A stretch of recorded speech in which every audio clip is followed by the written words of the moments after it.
Hola a todos, bienvenidos. Soy Esther Martínez, soy pediatra, soy la responsable de la unidad de oncología pediátrica integrativa del Pediatric Cancer Center vinculado al Hospital Sant Joan de Déu de Barcelona y os voy a hablar de los tratamientos complementarios de la oncología integrativa y cómo podemos integrar estos conocimientos de áreas distintas para el beneficio del paciente. Es importante recalcar que no es lo mismo alternativo, complementario o integrativo, y es muy interesante poder desgranar lo que significa cada uno de los términos y lo que actualmente consideramos como la palabra más óptima. Si hacemos una pequeña revisión histórica, podemos ver que desde los años 70 se acuña el nombre de medicina alternativa. Alternativa nos da, ¿no?, el significado de que es una cosa o la otra, que hay una elección, que hay una renuncia. Esto sigue progresando. El alternativo no gusta mucho en el sector sanitario, en el sector médico. Y en los años 2000 se acuña el nombre de CAM, Medicina Complementaria y Alternativa. Sigue teniendo este resquicio de alternativa, pero sí que vamos viendo la complementariedad, algo que complementa, que ayuda, que hace sinergia. A partir de 2010, o sea, hace unos 10-15 años, cada vez más profesionales de la salud se están formando en otras áreas, en otras disciplinas no convencionales que nos enseñan en el grado de formación. Y actualmente nos gusta más el término de salud integrativa, entendiendo por salud integrativa a todos los profesionales de la salud que tienen una visión complementaria, que utilizan tratamientos complementarios en su praxis. Y medicina integrativa pues serían los médicos que realizan esta disciplina. Salud integrativa nos engloba a todos, a enfermeros, a fisios, a nutricionistas, a psicólogos, a terapeutas ocupacionales, etc. Por lo tanto, la salud integrativa es un paradigma que evoluciona de forma paralela a los cambios políticos, sociales y económicos, y cada país en este sentido tiene una madurez distinta y una evolución distinta. Nuestro país pues quizás estamos un poquito más retrasados a nivel legislativo, a nivel de regularización, que otros países como Francia, como Alemania o como Estados Unidos. Cuando hablamos de salud integrativa es importante saber a lo que nos referimos y sería pues cubrir las necesidades físicas y emocionales de los pacientes, evidentemente siempre bajo el paraguas de la evidencia científica. No es porque la tenga al 100%, porque tengamos una evidencia súper alta, pero sí que tengamos esa tendencia a buscar, a estudiar, a hacer ensayos clínicos que permitan definir la eficacia y la seguridad de los tratamientos. Idealmente se deberían aplicar dentro del plan terapéutico del paciente de manera multidisciplinar, en coordinación con el equipo oncológico. ¿Y con qué objetivo? Pues con el objetivo que tenemos todos los profesionales de la salud, que es dar la curación siempre que se pueda y favorecer el bienestar y la calidad de vida. Cuando hablamos de salud integral, pues tenemos como tres grandes áreas: la medicina convencional, que es la medicina que todos ustedes conocen y que pues sería la que se enseña en la carrera, en los grados. Tenemos los tratamientos complementarios, que el link entre ambas esferas o entre ambos abordajes sería la medicina y la salud integrativa. Luego tenemos una parte muy importante que debería formar parte cada vez más del abordaje de las enfermedades y de las personas, que sería el autocuidado, el empoderamiento del paciente. El paciente tiene que tomar partido y tiene que tomar responsabilidades de su enfermedad. Y en esto pues hay un link que se llama medicina del estilo de vida, y que pues, nos permite pues, estudiar diferentes áreas de bienestar donde el paciente toma un papel muy relevante. En el autocuidado cada vez más se habla de salud espiritual, incluso la OMS en su definición de salud ya habla del bienestar y de la salud espiritual, no religiosa, sino espiritual, como esta trascendencia del ser humano y esta necesidad de tomar sentido a lo que nos pasa. La salud integrativa, por lo tanto, implica un enfoque multidimensional, tanto biológico, psicológico, emocional, social, ambiental y espiritual, como decíamos anteriormente. Podemos pensar que este abordaje integrativo es algo utópico, es algo que solo se da en otros países, y yo quería ponerles como ejemplo muy brevemente la única institución a nivel nacional y en su consideración y en su enfoque la única a nivel de Europa, que es el Pediatric Cancer Center Barcelona, vinculado al Hospital Sant Joan de Déu, donde tenemos el centro de oncología infantil internacional más grande de Europa, donde vemos aproximadamente unos 400 casos nuevos al año. Aunque les parezcan poco los 400 casos nuevos, pensad que el cáncer del desarrollo o el cáncer infantil es una enfermedad minoritaria. Por lo tanto, es una enfermedad rara, hay muy pocos casos y son interesantes centros monográficos, centros que aglutinen casos para aglutinar y ampliar nuestra experiencia en su tratamiento y, por supuesto, mejorar el pronóstico. Desde 2019 tenemos una unidad que se llama la UOPI, que es la Unidad de Oncología Pediátrica Integrativa, que es la única en España, tanto en niños como en adultos, a nivel de sanidad concertada y pública, y en su consideración, en su complejidad, es única en Europa. Emulamos modelos del otro lado del Atlántico, modelos desde hace 30 años viables en hospitales tan importantes como el Boston Children's Hospital, el Presbyterian de Nueva York o el Memorial, donde en estos centros de oncología pediátrica tener una unidad integrativa es un ítem de excelencia asistencial, y nosotros en el Pediatric Cancer Center de Barcelona queríamos tener pues estas acreditaciones también a nivel internacional. Una unidad de oncología pediátrica integrativa es posible, pero a día de hoy sabemos que esto no lo cubre la sanidad pública y por lo tanto es un proyecto filantrópico, es decir, nosotros sobrevivimos y vivimos gracias a las donaciones. Este proyecto, como otros tantos que hay en el hospital. Nos podemos llamar que somos pioneros, que es una unidad única y que la acupuntura y otras técnicas están dentro del plan terapéutico, dentro del equipo multidisciplinar y en completo engranaje con el equipo oncológico.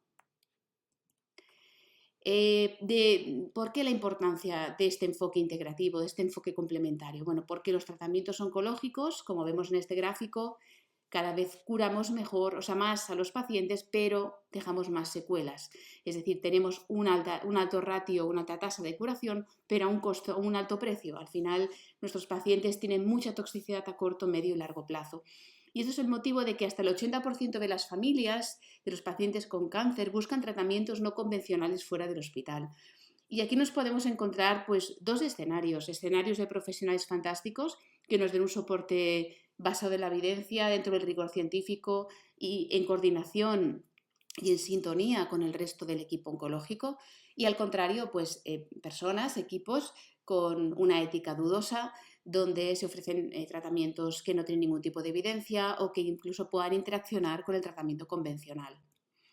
Por lo tanto, este tipo de unidades integrativas o de oncología integrativa que deberían formar parte de la asistencia y del paradigma de modelo asistencial actual, pues cuando se crean, cubren esta demanda social y por lo tanto el paciente no tiene que salir fuera del hospital para recibir tratamientos complementarios que hagan sinergia y que le ayuden en toda la evolución de la enfermedad.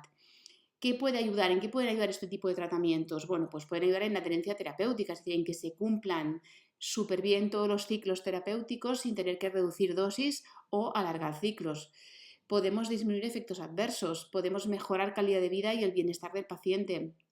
Algo muy interesante en estos pacientes crónicos complejos, en algunos casos, es bajar la polifarmacia. Por ejemplo, manejo del dolor con técnicas no farmacológicas nos permite bajar dosis de mórficos, es un ejemplo.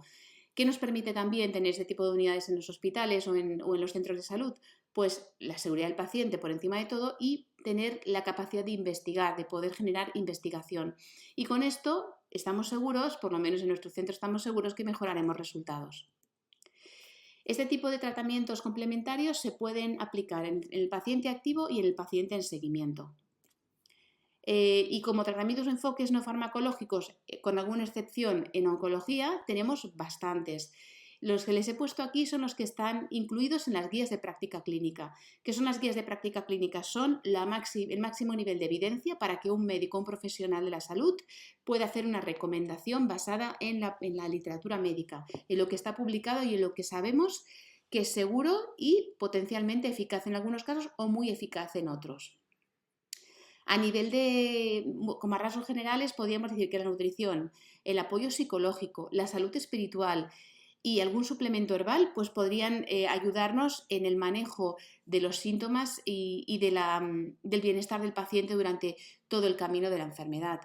¿Qué otras áreas o qué otros tratamientos complementarios tenemos? Bueno, pues tenemos la acupuntura con todas sus técnicas asociadas, el mindfulness, la meditación, las técnicas de relajación y de respiración como unas herramientas de empoderamiento al paciente muy interesantes, el yoga, la arteterapia, todo lo que son las terapias artísticas, como el arte y la musicoterapia, a día de hoy hay más evidencia en musicoterapia que en arteterapia, pero estamos seguros que la arteterapia tiene un impacto en el paciente en términos de bienestar y en gestión del dolor y sobre todo en síntomas ansiosos. El ejercicio físico, ejercicio de fuerza, súper importante, cada vez con mayor evidencia y que debería ser parte del tratamiento de nuestros pacientes.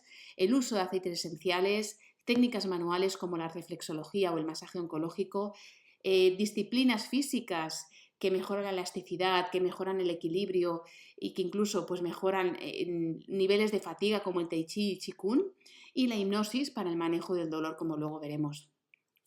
Las guías de práctica clínica que les nombraré más adelante son las que están publicadas por la Sociedad de Oncología Integrativa norteamericana o estadounidense y la Sociedad Médica de Oncología estadounidense también, que se llaman la SIO y la ASCO. Cuando hablamos de acupuntura, la acupuntura, como ustedes saben, consiste en estimular determinados puntos corporales, el 90% de los cuales se pueden diseccionar anatómicamente. ¿Y cómo se pueden estimular? ¿Cómo se pueden trabajar? Pues mediante la inserción de agujas, mediante presión, mediante estímulo eléctrico, mediante aplicación de calor, mediante aplicación del estímulo lumínico como el láser. ¿Y para qué? Pues para tener un efecto terapéutico.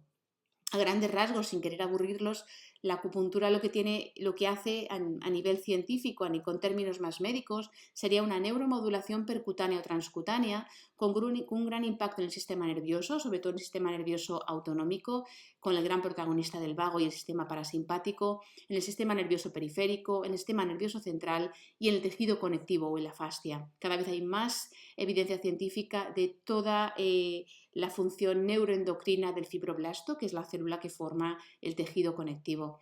¿Y qué efectos tiene la acupuntura? Pues tiene un efecto analgésico, un efecto antiinflamatorio muy interesante ya por la propia enfermedad, que tiene una base inflamatoria importante, un efecto endocrino, sedante y un alto impacto a nivel de motilidad gastrointestinal. La acupuntura junto con el mindfulness podemos decir que son las disciplinas que mayor evidencia científica y clínica tenemos, que son seguras y eficaces, siempre, hay que decirlo, en manos expertas con la capacitación adecuada. Y cada vez hay más publicaciones, más ensayos clínicos y está en guías de práctica clínica de muchas disciplinas. A nivel de publicaciones, hasta 2023, que es lo que les tengo en esta diapositiva, pueden ver que hay un incremento de la investigación de grupos que investigan acupuntura y oncología como parte del tratamiento multidisciplinar.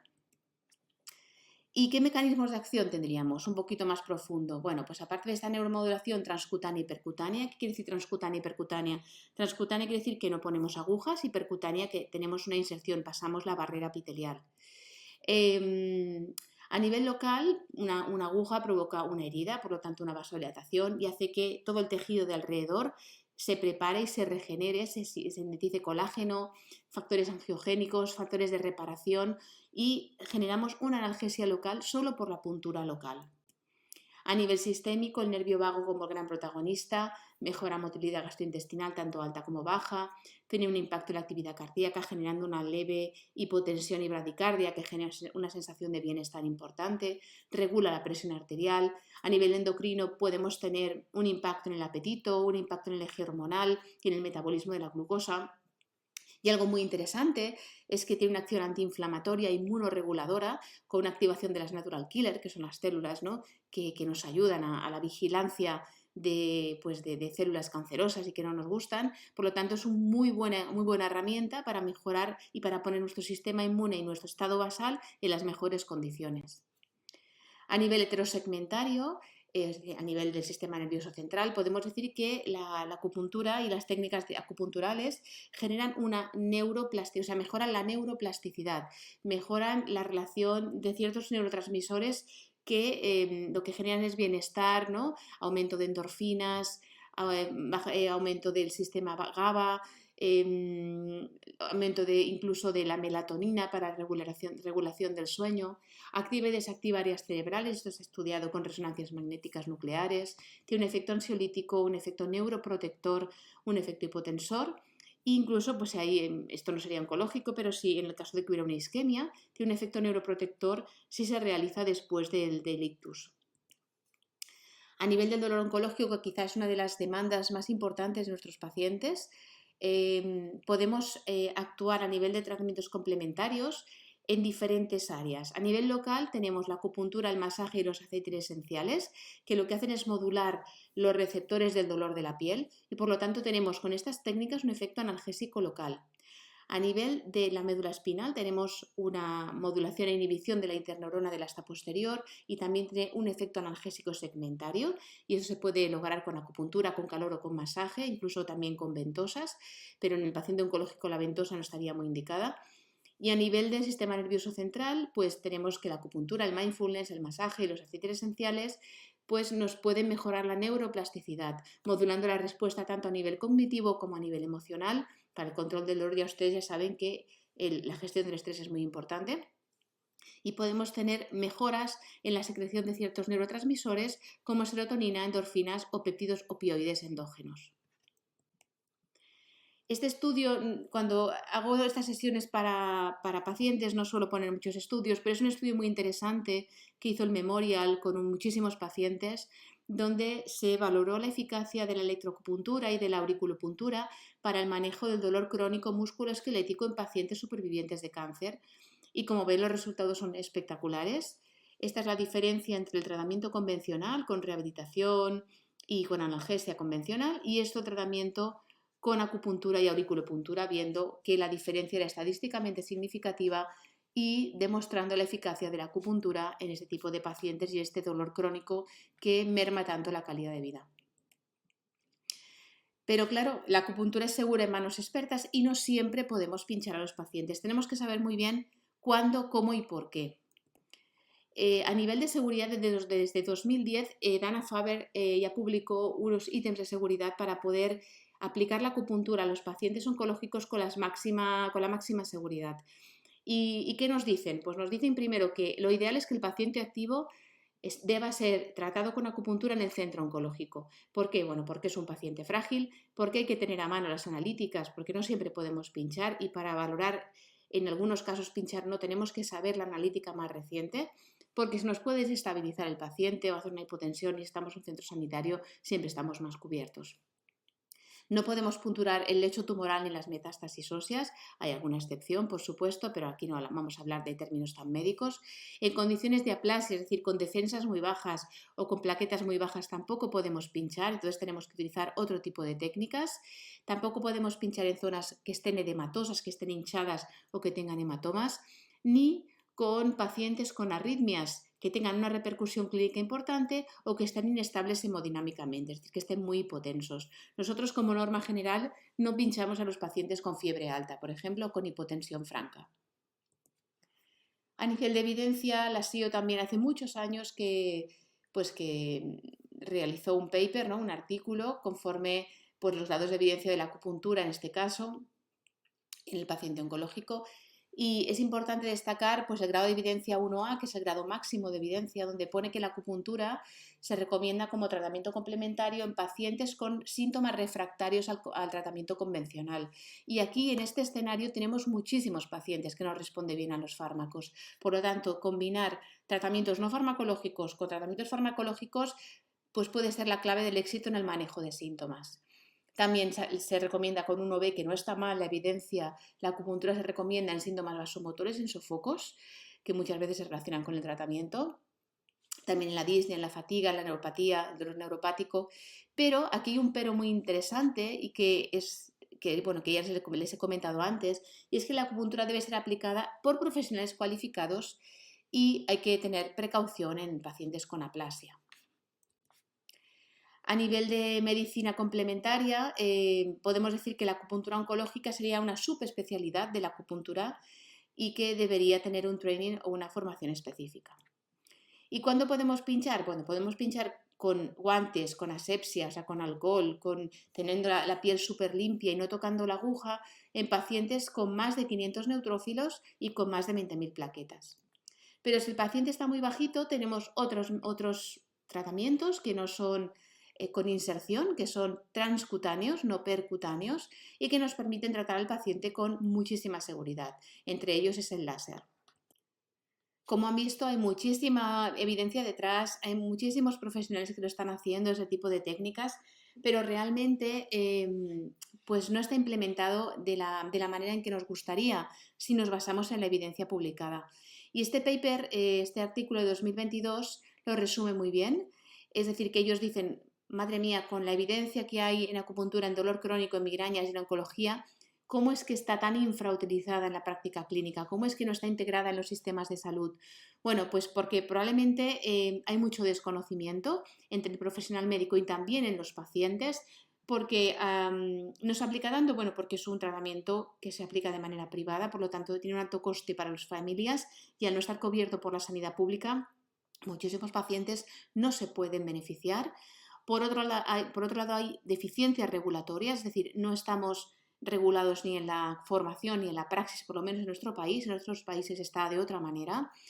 Hay que mejorar el conocimiento de estas técnicas y lo que están seguros y lo que dicen en este artículo es que el impacto potencial de la integración de la acupuntura dentro del sistema sanitario y dentro del manejo del paciente oncológico podría reducir la polifarmacia, ofrecer tratamientos menos invasivos y mejorar resultados.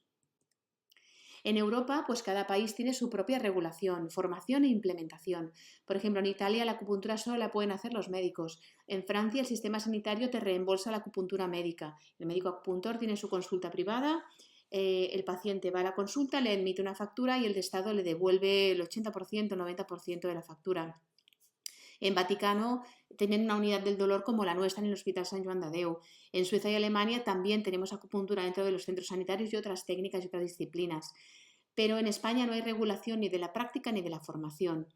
En el 2019, como ustedes saben, hicieron el plan contra las pseudoterapias y nos hicieron mucho daño a este nivel, poniendo en el mismo saco, con esta campaña que se llama Comprueba, poniendo en el mismo saco terapias fuera de la evidencia científica con tratamientos complementarios que aplicados en otros países desde hace más de 3 décadas y con evidencia y seguridad demostrada.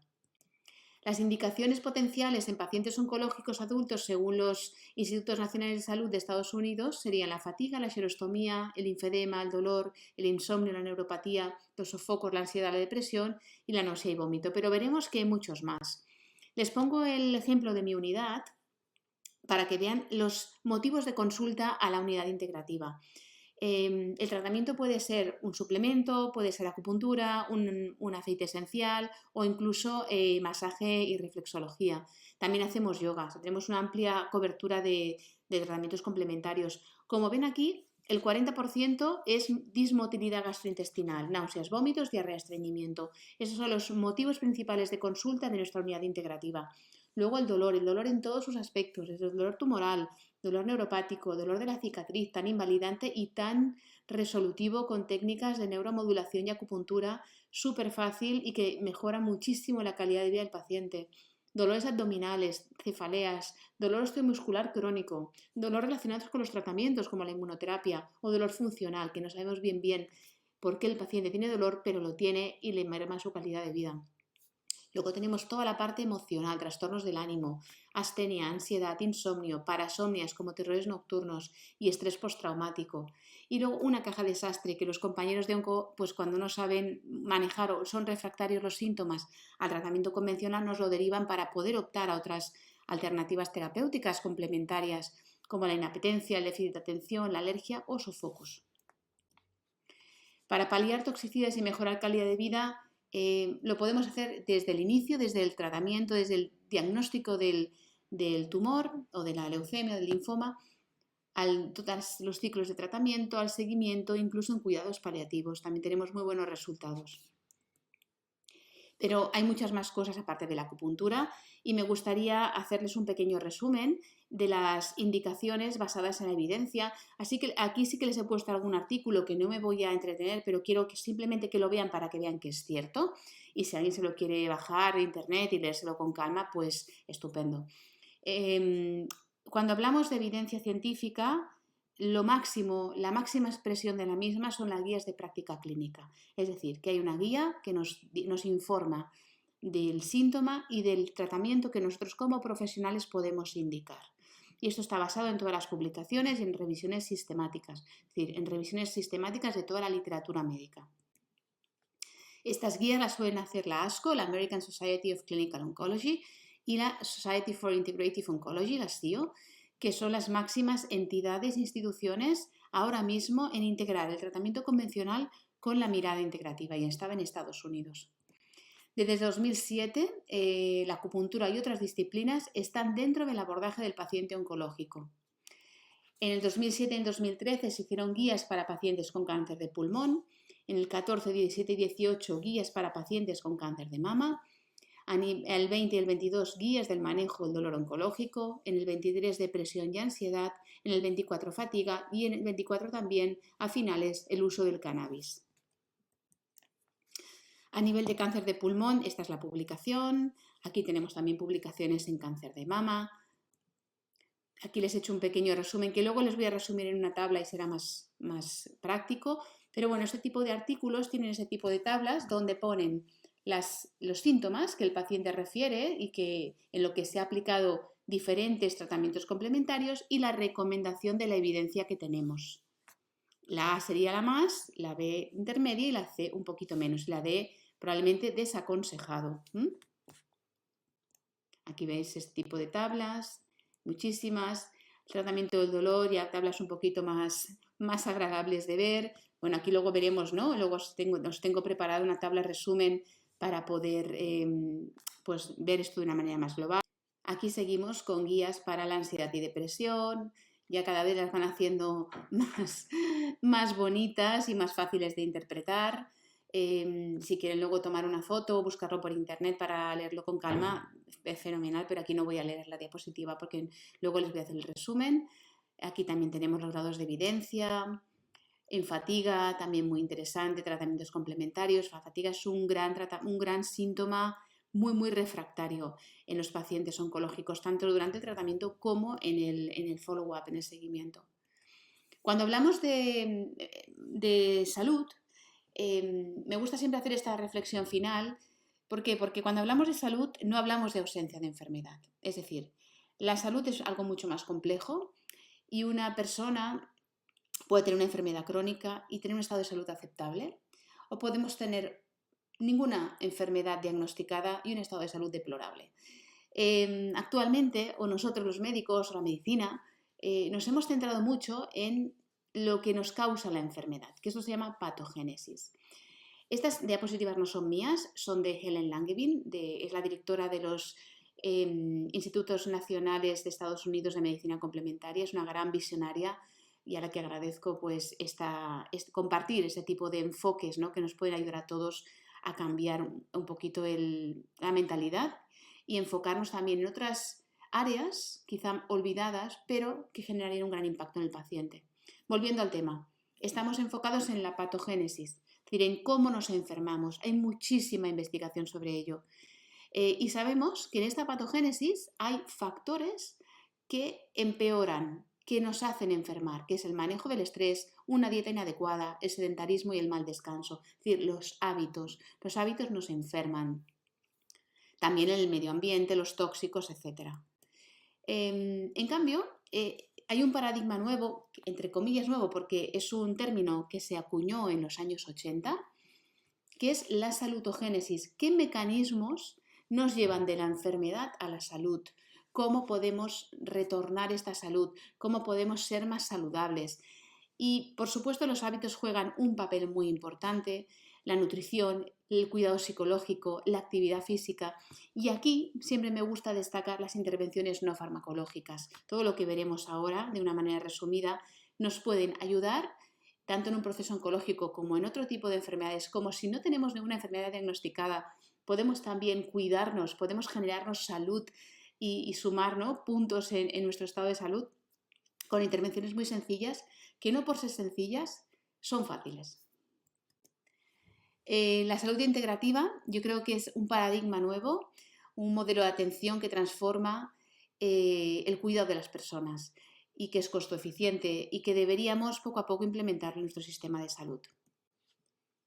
Bueno, y aquí para acabar tenemos una tabla resumen basada en la evidencia de todas aquellas prácticas, tratamientos complementarios que nos pueden ayudar a aliviar o a manejar de manera sinérgica los efectos, las toxicidades secundarias al tratamiento tanto en el paciente activo como en el paciente en seguimiento. En las filas o en la parte de arriba tenemos los síntomas más frecuentes y los que salen en las guías de práctica clínica, y en esta parte de aquí tenemos los tratamientos complementarios que podemos aplicar en cada uno de ellos. Hay estos punteados que no están en guías de práctica clínica, pero sí que son abordajes o tratamientos que los profesionales integrativos utilizamos para el manejo de dichos síntomas. Les voy a poner un ejemplo. Por ejemplo, náuseas y vómitos. La nutrición es muy importante, por supuesto. El ejercicio físico cada vez más, sobre todo ejercicio de fuerza. El ejercicio de fuerza nos puede ir muy bien para náuseas persistentes después del tratamiento oncológico. Hay pacientes que tienen náuseas refractarias a pesar de dejar el tratamiento de quimio y de radio. La acupuntura, por supuesto, un gran papel en náuseas y vómitos. Y el cannabis está en las guías de práctica clínica como tratamiento para náuseas refractarias a todo, aquellas náuseas tan persistentes que no responden a nada. Los aceites esenciales, tenemos evidencia de que el limón o la menta inhalada pueden ser antieméticos, también el jengibre, y de suplementos herbales tenemos las infusiones de jengibre, pero cuidado con el jengibre, porque el jengibre, a pesar de parecer que es un tratamiento natural, bueno, pues tiene interacciones farmacológicas, como el fosaprepitan. El fosaprepitan es un antiemético de larga duración que tiene un efecto muy prolongado y que puede interaccionar con el jengibre. Por lo tanto, no se recomienda tomarlo junto con esta medicación. Siempre preguntar a vuestro oncólogo y a vuestro profesional de la salud. A nivel de diarrea y estreñimiento, nutrición súper importante. Aquí el nutricionista tiene un papel importantísimo. El ejercicio físico, pues para el manejo del estreñimiento, intentar, ¿no?, mover ese intestino, pues también moviéndonos nosotros. La acupuntura, papel muy interesante en el manejo de ambas áreas, sobre todo en mi experiencia, con grandes resultados. A nivel de reflexología, en nuestro hospital la reflexología se suele indicar cuando el paciente está estreñido y también tenemos muy buenos resultados, siendo un tratamiento sutil y un tratamiento muy, muy agradable. A nivel del dolor tenemos la acupuntura para artralgias por inhibidores de aromatasa, el dolor del cáncer propio, el dolor neuropático, el posquirúrgico. El mindfulness está indicado en el dolor oncológico por la enfermedad, pero también podíamos aplicarlo a cualquier tipo de dolor y manejo del dolor y ansiedad. El yoga en dolores por artralgias de inhibidores de aromatasa y dolor por oncológico también debido a la enfermedad. La musicoterapia está con evidencia en dolor posquirúrgico. Los aceites esenciales, hay muchas opciones, tanto inhaladas como tópicas para el manejo del dolor. Por ejemplo, inhalado tenemos ylang-ylang, que tiene una gran capacidad endorfínica, o nuez moscada, también serían aceites que inhalados tienen una potente capacidad analgésica. Y a nivel tópico, bueno, podríamos tener el aceite de menta arbensis para dolores urentes, el laurel, etc. Hay muchísimas indicaciones. A nivel de reflexología, el dolor oncológico también está indicada, el masaje está indicado en dolor oncológico y en el cuidado paliativo del paciente, y la hipnosis en el dolor procedimental, es decir, cuando tenemos que tener una intervención dolorosa, la hipnosis puede ser un recurso no farmacológico muy interesante. A nivel de saquedad de boca, la xerostomía, muy, muy importante y muy interesante en estos pacientes para mejorar la secreción de saliva. A nivel de insomnio, el ejercicio físico, interesante, la acupuntura, interesante, el mindfulness y el yoga, así como el uso de aceites esenciales como la lavanda, por ejemplo, el ylang-ylang o la manzanilla romana, la reflexología y el masaje como terapias manuales relajantes que promocionan el bienestar del paciente. Aquí no tenemos mucha evidencia científica, pero tenemos evidencia clínica. Vemos que los pacientes que son usuarios de estas técnicas mejoran también su calidad del sueño. A nivel de sofocos en cáncer de mama tenemos la acupuntura como gran aliado y también tenemos algún suplemento herbal como la onagra o como la salvia, pero siempre tenemos que tener en cuenta lo que toma el paciente para evitar interacciones farmacológicas. Y luego el cannabis, lo he puesto aquí, pero realmente no estaría muy indicado. A nivel de depresión y ansiedad tenemos la acupuntura, el mindfulness, el yoga, la musicoterapia, el uso de aceites esenciales. El que más estudiado está es la lavanda, la reflexología, el masaje oncológico, la hipnosis. También disciplinas como el tai chi y el qigong. A nivel del linfedema, un buen masaje drenante puede ser interesante, y la terapia láser como parte de técnica acupuntural también es interesante en el linfedema. La fatiga es ese síntoma tan resistente A nivel del paciente con cáncer, bueno, pues podemos tener el ejercicio físico como gran aliado, tanto en el tratamiento como en el seguimiento, la acupuntura, sobre todo con técnicas de calor, técnicas de moxibustión, el mindfulness, el yoga y el tai chi y el qigong, y a nivel de suplementos herbales, el ginseng. Y no se recomienda para nada ni la L-carnitina ni el guaraná. Y a nivel de calidad de vida, pues casi todas estas disciplinas mejoran la calidad de vida del paciente. Y cuando tenemos una unidad integrativa, un abordaje integrativo, el feedback de los pacientes, el retorno, la experiencia del paciente es muy positiva. El paciente está muy agradecido que se le ofrezca esta visión integrativa, esa visión global que le permita no solo tratar su enfermedad, sino también mejorar su calidad de vida. Y como conclusiones podemos decir que esta visión integrativa tiene que cubrir una demanda creciente, tanto social como médica, que nos da excelencia asistencial, que nos promueve la seguridad del paciente cuando es aplicada por profesionales de la salud bien formados, que tiene un gran potencial clínico de investigación y que estoy segura de que impactará en bienestar y mejora resultados. Y hasta aquí mi sesión, mi conferencia. Muchísimas gracias y encantada de resolver todas las preguntas que puedan tener.